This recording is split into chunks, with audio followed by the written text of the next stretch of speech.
I am very, very pleased to be able to announce that, just as we indicated on Friday, this will be a 5-day short, sharp circuit breaker, and that restrictions will come off, almost all of them, and I'll come to some of that detail in a minute. Restrictions will come off at midnight tonight.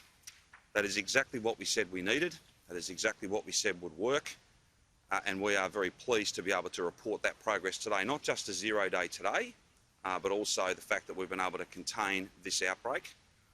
Can I say that I am very proud of every single Victorian for the work that they've done, for the sacrifice they've made, and I'm very grateful to all of those working, thousands of people working 24/7 to deliver this outcome.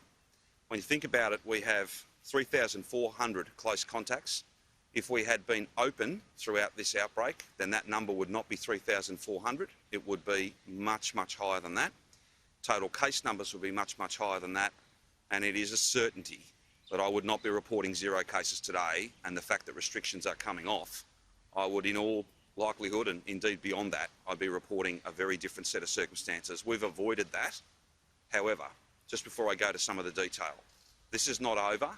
There are still 9 days to go for the 14-day period of the last of the positive cases.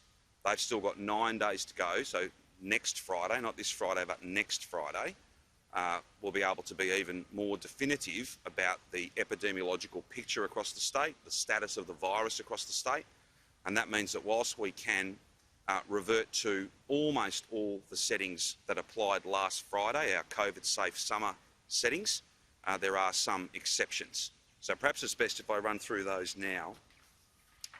From 11:59 p.m. tonight, the 4 reasons to leave your home falls away.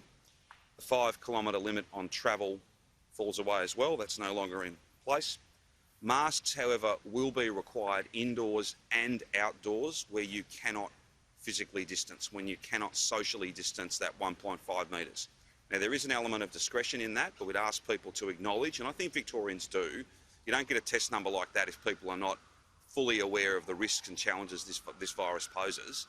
And so too, I think mask compliance has been absolutely exemplary, and I'm so grateful to people for doing it. It's an ongoing insurance policy. No one enjoys wearing them.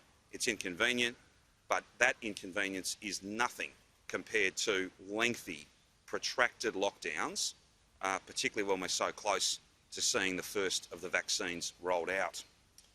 You can have 5 visitors to your home, not 15. You can have 5 visitors to your home from midnight tonight until Friday week.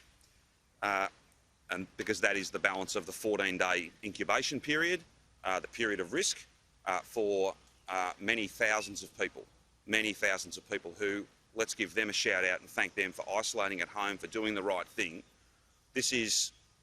We're very well placed.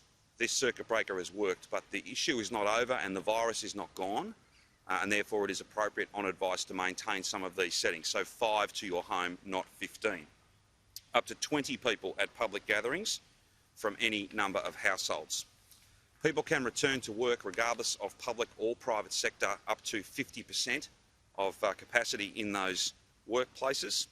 So both the public sector and the private sector will be at 50%.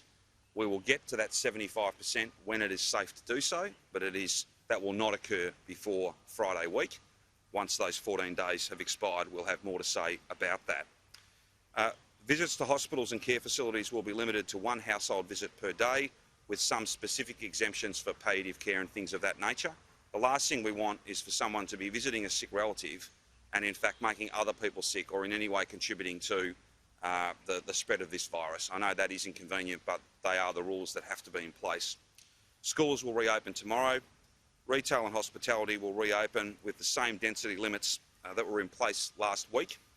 Religious gatherings and ceremonies will be able to resume with the density limits that previously applied. Funerals will have no limits on numbers, but need to meet the venue's density limits indoors and outdoors.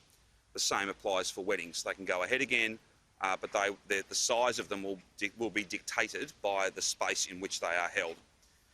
Sport and recreation activities can resume, again with density quotas in place. Entertainment and public events will resume with caps in place for different settings. And I know there'll be questions about some large major events that are on or are about to start.